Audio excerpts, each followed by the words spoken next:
Welcome back to Caffeine Confessionals. Oh, that feels good to say again. My name is Allan, and I'm joined by my lovely co-host, the Southern Luke Muncie, What's up, guys? the Vermontian Zoe Trimboli. Hi, everyone. I'm stumbling because I'm a bit rusty here. We haven't talked about the challenge in 3 weeks. Part of it was holidays, part of it was traveling, and just there's just been a lot going on.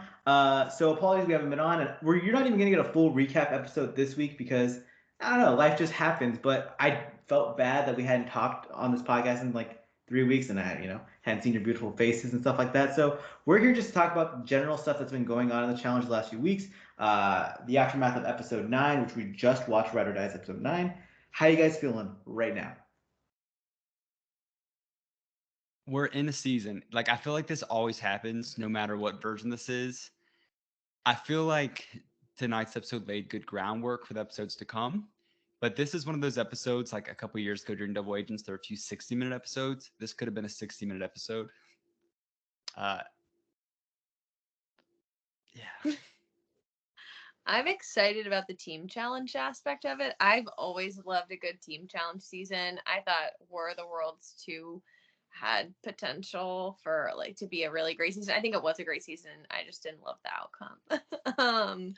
But yeah, I love team challenges, and I think because of the theme of this season, it has potential to make it really messy.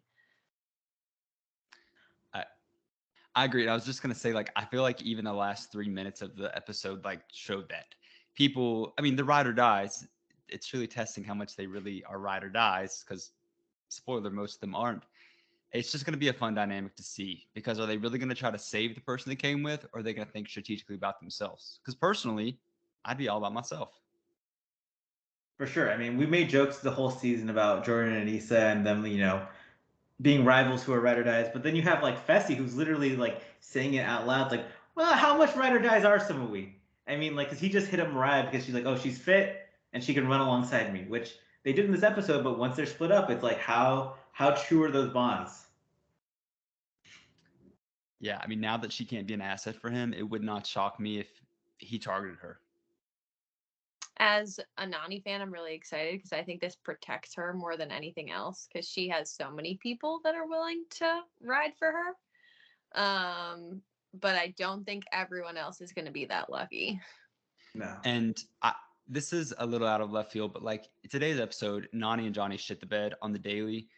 But like, I'm not going to say it was intentional because I think that might give teams too much credit and they perform poorly. But like, they are in no place to have to make big decisions. Like, it makes perfect sense for them not to make power moves because they are on nobody's radar. Which is crazy. It is very difficult because like how do we talk about these daily challenges when so many teams like don't have to care, but then you have teams who really do have to care, and so many people have to make a name for themselves in them. It's hard to try to rank teams based on that because I think Devin and Tori are in a similar boat where they're obviously a very strong team, but they haven't always had to win, and along with Bananas and Nani. I'm not a fan of the team twist. I like a good team season, but it's the same problem I had with Spies, Lies, and Allies last season, where things were starting to get a little bit interesting and spicy. You remember that elimination between Jeremiah and Amber and Corey and Bettina, and that was a good elimination. That was actually a good elimination. They were like, she was gonna steal CT, he was gonna steal Casey, and then suddenly the eliminations were gonna get interesting. Like people were gonna start throwing in vets against vets and trying to put weak players with strong players, and they're like, all right, we're not gonna do that anymore. It's gonna be teams so that we can make sure the people we want to win, the people we're invested in, go as far as possible. And that's what I kind of feel like this is. Yeah, I'm rewatching that season as I run on the treadmill, and that just happened today as I was running. And it's like so obvious that it's a move to protect certain people, which I understand from a production aspect, like you want to do that. It feels like that now too, just because the options are so limited. I do think based on things that we've heard, that like this ride or die thing's still going to play into some of the decisions they make. So I think that could be a fun little twist to it. But I get what you're saying. Like Fessy and Mariah would have put in some big names and it would have been interesting. But I guess the twist keeps it spicy, or that's their intention. Yeah, or like Alan said, it's directly avoiding the spice by protecting Bananas and Nani, by protecting Who else would they be protecting? Devin and Tori. I mean, those are people that just get like they get confessionals for like no reason. I mean, a big part of this show is they. I can tell you from like blogging for over years, like there are certain names. If I blog about them, they get way more blog views than other people, and they think if Bananas is on screen, they're getting a certain amount more viewers, a certain amount more traffic, and that's what they care about. I mean, War of the Worlds 1 was a great season, but that was their ultimate nightmare when they lost Bananas and CT and Ashley in consecutive weeks, and that was a good season, And but they Wes, lost yeah. they lost them, and they're like, oh my god, we just lost like $250,000 in appearance checks, and they're not even going to be in the halfway point of the season. That's their ultimate nightmare. That's why they invest in so many rookies, because the rookies are cheap and they can just get rid of them. These people they spend all the money on, they want to keep them as long as possible because that money isn't changing. Yeah. And I have to say, like, at this point, based on the past several episodes, a name they need there is Jordan. Like, he is providing drama, strategy, gameplay, and it's like we've said this for weeks, so forgive me for saying it again. Like, we're on the Jordan train. And okay, I'm not gonna go through all the names, but I didn't realize how young Jordan is. Like, he's younger than Jay. Yeah, no. Back when the Young Bucks were happening on Dirty 30, he was like making fun of them. He was like, "The Young Bucks, I'm younger than all of those." All he called, I think, called them the Young B words. He's like, "I'm younger than all of them." And maybe it's just because like he's so good and he's won so many times that it like elevates my mind age-wise, but like he is in his prime still. Well, that's exactly what I was going to say. He's still in his prime, and he's been around for such a long time because his Real World season was such a long time ago. But the Real World was casting people that were 21 or younger at that time. Like one of my friends was just talking to me about Laguna Beach the other day and how they're all drinking on camera, and I was like, yeah, MTV was casting 18-year-olds on the Real World and saying, yeah, go to a bar, we don't give a shit. Yep. Let's actually talk about that right now. Jordan. I think he's having a hell of a year right now. I mean, he went from being banned from the challenge to going on the OG show, hooking up with Naya, beating Darrell in that really intense elimination. Really just came back, and then now he comes in this season with the Nisa as the twist. Uh, there's stuff going on with Tori. He continued to be impressive in the dailies, the eliminations. He's messy, and now there's this Nurys stuff. And what do you guys think of the Nurys stuff?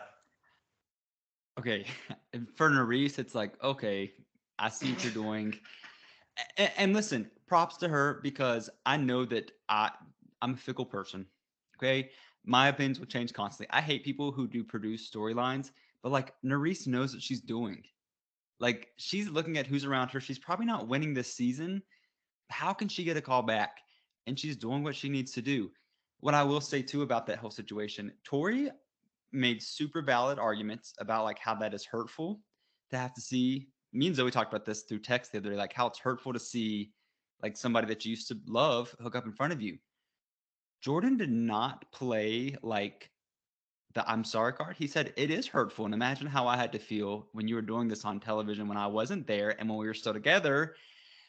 And who knows the logistics behind that, but like he kind of got buck with Tori and was talking about like this is reminding me why I did not stay with you. It was always the Tori show, and if you felt a certain way, I had to feel the same way too. And we're not even together. And it's such a dynamic situation because I see both sides that I'm like, yeah, give me more of this because this is real drama that impacts people's real lives. It's authentic, that's for sure. I just watching the preview, I was like gutted for her because as someone that is sometimes delusional about love and like a hopeless romantic and a dumbass, I think that she was crawling into his bed, catching feelings, falling right back in love with him, and she did not see it coming. And honestly, neither did I if I had been in my ex-partner's bed naked and the next day he was flirting with someone right in front of me, I would lose my shit. And I don't think that would be being the Zoe show. I think that would be like a completely reasonable reaction. Like you said, Luke, I also understand where he's coming from. It seems a little spiteful. Yeah. And but also Nurys is fucking beautiful, and any fucking straight man or bisexual gay woman, any person that likes women, Nurys is it. I get Yeah. It, it. just the whole like visual of him waiting for Nurys in her bed and like the honey, I'm home. It was just like, oh my God, you're really doing this in her face. And it's not even that Nurys could play the card of like, I didn't know about this. Who doesn't know about this from on the show? But she talked about it with Olivia, like, I don't want to like hurt Tori. And here came Olivia being Olivia, like, she's not your friend. Do what you want to do. It was just like I felt for the people involved, but as a viewer, it was like, yeah, more of this. I was gutted for Tori. I was just like, I felt so bad for her too, because like I could see Jordan's argument if he didn't get into her bed earlier in the season. If it was just that, it was just that's where it just felt so emotionally manipulative to me. And the honey of home, I was just like, this is a step over the line for me a bit too much. Great TV, because I cared. I actually cared about this versus almost everything else in the show. But yeah, not. I was gutted. One, I have to think too, like, if you're Tori, you didn't know this man was even going to be on the season. You got that gut punch. You get close to him and you think, okay, he's going to help me. He's possibly going to still ride for me. Like, perhaps he's her biggest ride or die, even though they're ex fiancés. And then for that to happen, it's like, whoa, when did this happen? Nurys, wasn't she just hooking up with somebody else 4 weeks ago? God. I'm so glad they're here though, because like, what would we be talking about if not? Right. And people can say what they want about Nurys, because if you scroll through your timeline during a challenge episode, like there's lots to say. The girl knows how to make TV. Any show she's been on, it's been like, okay, Mhm. drama. Yeah, she was great on X on the Beach. She was the highlight of one of the highlights of her already the one season for me, but a season that I loved. But she was up there. I'm so happy that she finally made it on the challenge, and I hope we see her a lot in the future. You sound like TJ Lavin. She's been wildly impressive, like on all like levels for me this season. I don't know what I expected, and it's just she's sort of above expectations. Her partner Nelson, which like let's just talk about the couple weeks he had. Let's because like we weren't talking about the podcast last week. Him saving Fessy over Olivia, that was an all-time bonehead move. And I saw a lot of people be like, "Well, he's known Fessy for like longer. They had a pregame stuff. He has more allies going forward. He's more likely to win." And here's what I say: even if that is all true, just the optics of like being loyal to the guy that effed you over a strong female competitor who has your back, like number one, it just tells everyone else in the game they can backstab you at any moment without any fear of you coming back at them. It is just a bad optic move where it just you look so weak and dumb. He could have easily said, Fessy, I love our friendship and how we've mended it, but I'm in a tight spot. You've thrown me in before.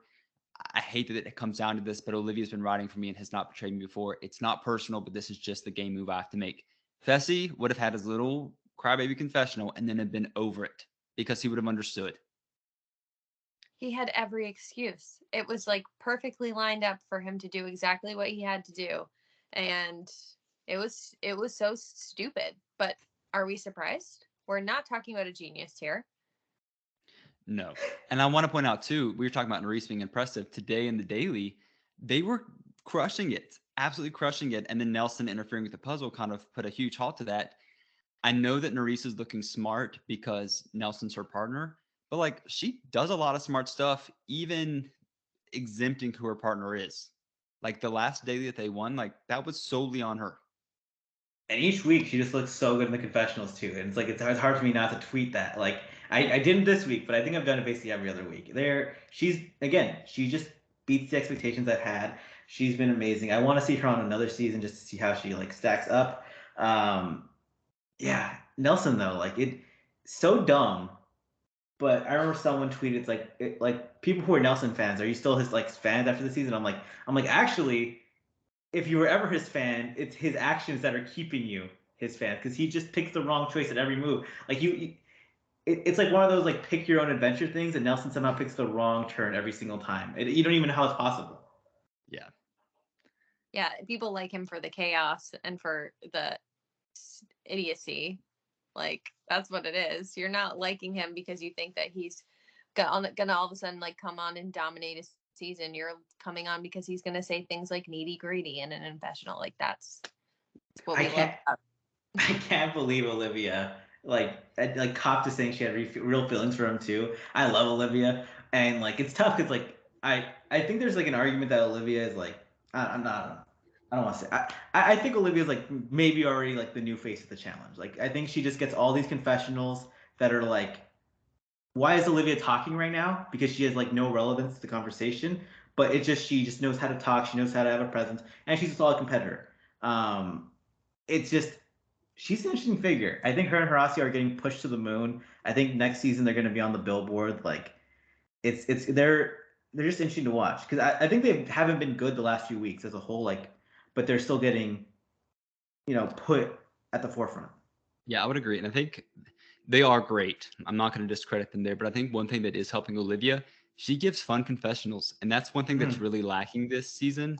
Because if you're a vet, you are not on the show to give fun confessionals. Like, you compete, you get your check. Like, you don't have to prove yourself.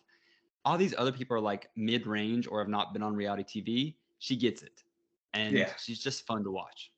Yeah, she's bringing what we're missing from like the Lavender Ladies. Like we need an Ashley, we need an Amanda, we need Marie confessionals, we need Shane confessionals. Like that's that level of entertainment that is sorely missing because like Banana's shtick only goes so far. Nelson, you can only hear something say something stupid so many times.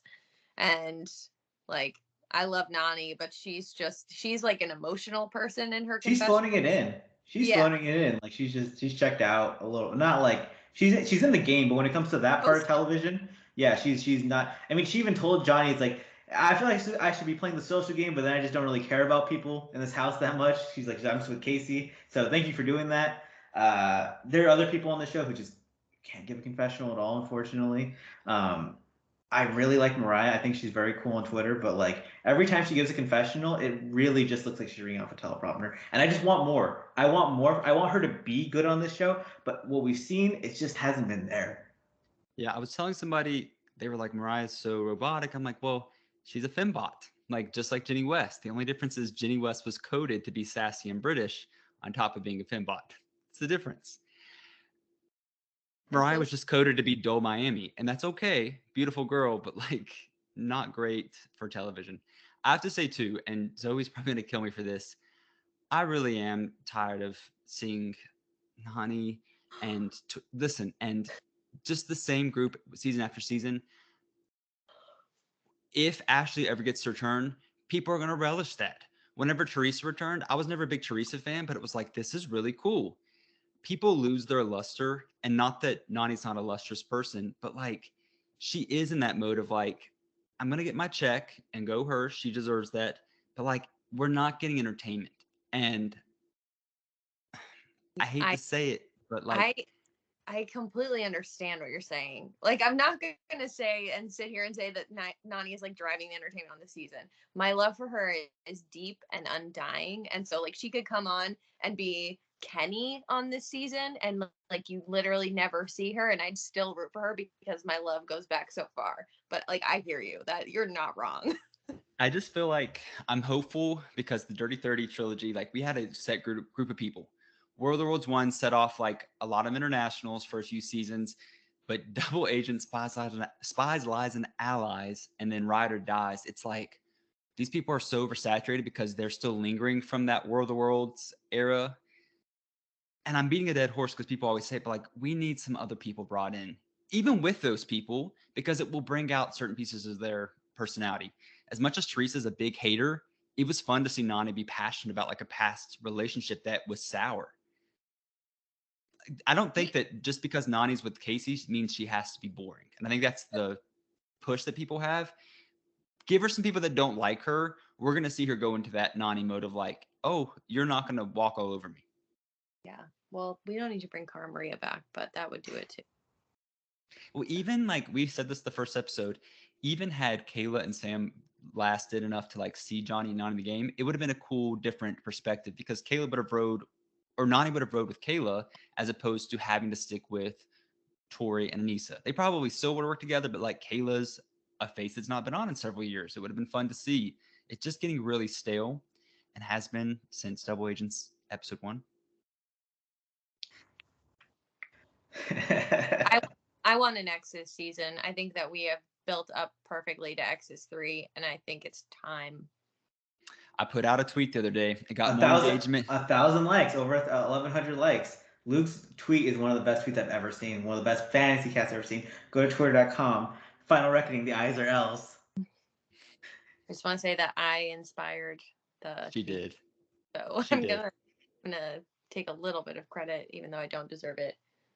And she was even gracious enough to allow Cara Marie on the cast. Because here's the thing, too. We're getting off topic, but who cares? The episode sucked. I'm sorry. Cara Maria is a little bit insufferable, but like bring her on in today's, like, I don't want to say climate, but like climate of the challenge. People don't like her. It would be an uphill struggle for her, and she'd either go out early and people could be satisfied, or we would truly see her work for like her spot in the game. And I feel like that would be fun. I'm sorry.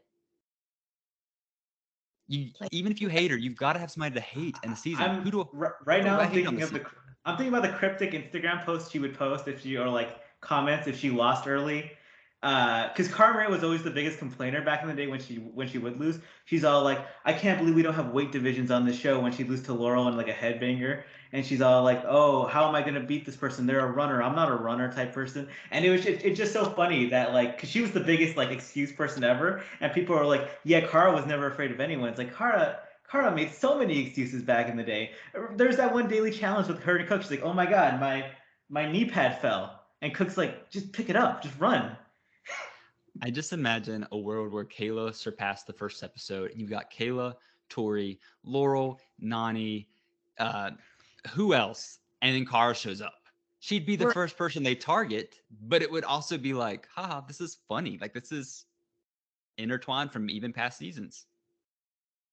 I wonder if she would do it without Polly. I don't know if she would. She And the just has craziest thing is, Polly would do it without her in a heartbeat. in a heartbeat. But like she has no spine. She has no understanding of who she is as a person, which is why my depth of hate for her is as strong as my love for Nani. So You know what I would love at this point? Like a pay-per-view type event where it was just a bunch of challengers independently doing eliminations, like 1v1, like kind of like you know how there's the celebrity boxing events. Like, oh hey, we're gonna put these two people and they're gonna do a pole wrestle. And they're gonna do a hall brawl. And I feel like a lot of people would watch that at this point because there's some dream matchups I would just like love to see, and I feel like they would get paid out a decent amount at this point. I'm into that. Yeah. I also want to participate in it. Yeah. Oh. I would lose, but that's okay. No, I didn't say I'd like to participate. I'd say I'd like to see you guys participate. I'm like, I'd like to watch that. Let's see. I will say there was a scene in the previews for the remainder of the season where TJ was like, tonight's a special night, bring them out. And I'm like, what is this all about? Is it like just trickery to make us think that more people are coming in? Because I don't think there are. Like, what is that about? It's a good question. Yeah. I am intrigued. Like they've got me hooked for next week because I do want to see what's going to happen with this. But yeah, I don't know. I'm a little bit on the edge of my seat, but I'm also kind of like grinding my teeth and just preparing for the worst also. So hopefully something. Yeah. And oh yeah, for people who like listen to this podcast or talk about the episode, I guess there was a mini final. Fessy and Mariah absolutely killed it. Devin could not believe that Fessy could do a third grade puzzle and knew just general geography. Right. But they actually did just dominate completely. And Fessy, I think I've mentioned before, he's messy, but he does have a little bit of book smarts on him. They pick the teams, and it's just funny that like Fessy is just immediately like thrown right into the bus, like I'm building the best team possible. Which I mean, play for yourself. That's smart. And well, his most brilliant move is picking Casey because you get a very strong competitor and give Mariah a very weak competitor, and that's like a strategy that really works in this schoolyard pick. And yeah, the same thing goes with like Jordan and Issa. There's no bigger gap between the two. I mean, Mariah tweeted like probably like halfway through the episode, towards the end of the episode, like, my team might not stack up that well, but I couldn't run the risk of having both Kenny and Anissa on my team. And I'm like, Oh my God. She said it. We thought it. Right. Well, everybody tiptoes around it, but like even Anissa said today, like, no surprise here. I'm not a good performer. I'm slow. I'm like, then do something about it before showing back up on the show. Hello? Her Yeah, hair is big enough that she can hire a personal trainer. I'm so sick of her being like, I deserve to win, but I can't run a block. Like, I can't. she's like, I'm gonna be passing people up, and I'm like, are you? Are you gonna be passing up that many? Like, it's not like you're Ashley Mitchell in puzzles. You're not that good. And this is a little out of left field. Don't really care.